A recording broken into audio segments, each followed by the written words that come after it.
Bienvenue à toutes et à tous dans le magazine de l'économie.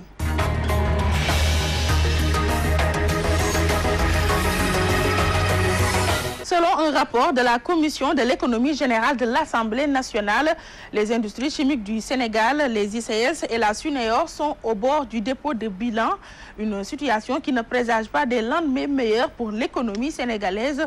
La synthèse de ce rapport, c'est avec Ramatoulaye Ba.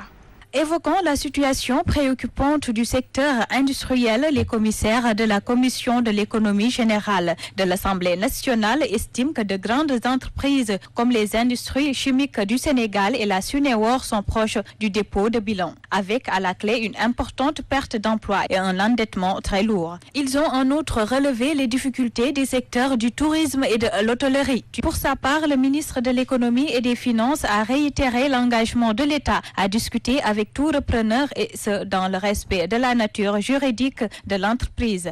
À ce propos, Amadou Ba a affirmé que des contacts ont été déjà noués dans ce sens, en particulier pour les ICS. Pour espérer un retranchement vers les industries culturelles peut prospérer, il est certifié que depuis plus d'une décennie, 3 secteurs ne souffrent pas de la crise mondiale. Il s'agit de l'armement, de l'agroalimentaire et des industries culturelles. Pour y voir clair, suivons l'entretien que Siressi, économiste consultant, nous a accordé. Siressi, vous êtes économiste consultant. On va parler des industries culturelles plutôt, parce que nul n'est censé ignorer que la première puissance mondiale, les États-Unis, leur économie repose sur les industries culturelles. Est-ce qu'on peut dire pareille chose sur un pays pauvre comme le Sénégal? D'office, on ne peut pas dire la même chose, mais permettez-moi un peu de revenir sur le cadre global des industries culturelles articulées par rapport à l'économie. Vous savez, en 2012, les industries culturelles ont contribué au PIB mondial à hauteur de 4%, le double même de ce que le secteur touristique a apporté. Et depuis presque une dizaine d'années, le secteur des industries culturelles, plus le secteur de l'armement et le secteur des industries agroalimentaires, sont les 3 secteurs qui n'ont pratiquement pas connu de crise depuis sur les 10 dernières années. Et qu'en 2012, le secteur des industries culturelles à l'échelle du monde a cru à hauteur de 7%. Donc effectivement, vous avez raison, parce que dans ces environnements-là, on parle d'industrie culturelle et dans nos environnements ici en Afrique, on parle de culture et vous avez toute la différence. Ça veut dire quoi? Aujourd'hui, un pays comme les États-Unis, les industries culturelles sont un véritable levier de croissance économique parce que là, on parle d'industrie culturelle. Ça veut dire que d'office et d'emblée, on a compris la dimension éminemment économique au niveau des industries culturelles. Je m'en veux pour preuve l'industrie cinématographique qui tire en réalité les industries culturelles aux États-Unis. Or, si nous venons dans nos environnements en Afrique francophone et notamment au Sénégal, on n'est pas dans une approche des industries culturelles, mais on est dans une approche de la culture.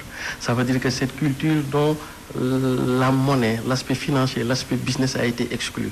Or, je rappelle que comme nous sommes dans un contexte d'économie de marché, dans un contexte de mondialisation, je dis souvent avec cette expression-là que le loup est entré dans la bergerie et que ce serait suicidaire de porter les habits de l'agneau, il faudrait porter les habits du renard. Ça veut dire quoi? Aujourd'hui, quand vous voulez faire de la culture et que si vous voulez aller vers une industrie culturelle et qui n'est pas adossée vers des modèles de business économique, vers véritablement des stratégies économiques, vous allez faire de la culture, des industries culturelles, mais le secteur globalement ne va pas se porter bien et les acteurs ne vont pas s'y retrouver parce qu'au bout de la chaîne, il s'agira aussi de questions de business et d'économie. Quelles sont les perspectives qui s'ouvrent au Sénégal? Vous savez, pendant longtemps, disons ces 30 dernières années, l'économie mondiale a été tirée par ce qu'on appelle l'économie créatrice. Et quand on parle de l'économie créatrice, on parle essentiellement de cette économie-là qui est bâtie sur le bien, à travers les ressources, les matières premières, les ressources minérales, disons l'industrie extractive. Maintenant, les 10 prochaines années, voire même les 15 prochaines années, les déterminants qui vont porter l'économie globale et l'économie mondiale sont ce qu'on appelle l'économie créative. Donc il y a une opposition entre, pas une opposition, mais une complémentarité entre l'économie créatrice et l'économie créative. Et on va vers l'économie créative. Et l'économie créative, c'est quoi? C'est cette capacité que les hommes auront à pouvoir apporter des intelligences à travers les outils, à travers tous ces biens qui nous entourent pour pouvoir leur apporter de la valeur ajoutée. Globalement, on est dans une tendance mondiale du passage de l'économie des biens vers une économie des liens. Et dans cette économie des liens-là, les industries culturelles y jouent un rôle extrêmement important. Et c'est tout à fait heureux de voir que dans notre pays et en Afrique de manière globale, on commence à ne plus regarder le secteur de la culture ou des industries culturelles en termes de secteur de sinistralité, mais aussi un secteur à fort taux d'employabilité, à forte profitabilité économique. Et c'est là où tout le challenge se trouve dans nos pays-là.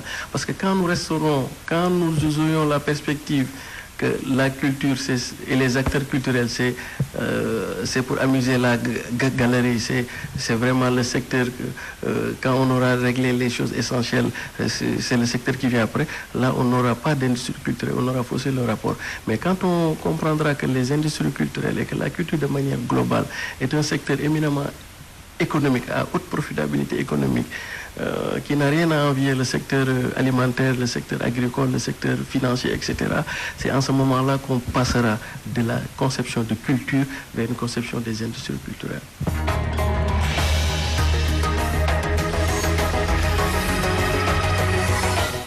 C'est fini pour le magazine de l'économie de cette semaine. Merci aux équipes techniques, Ramatoulaye Sall Diop, Mame Sidi Diop, Junior Thiam et Ibou Ngom. Excellente semaine et à la semaine prochaine, Inch'Allah.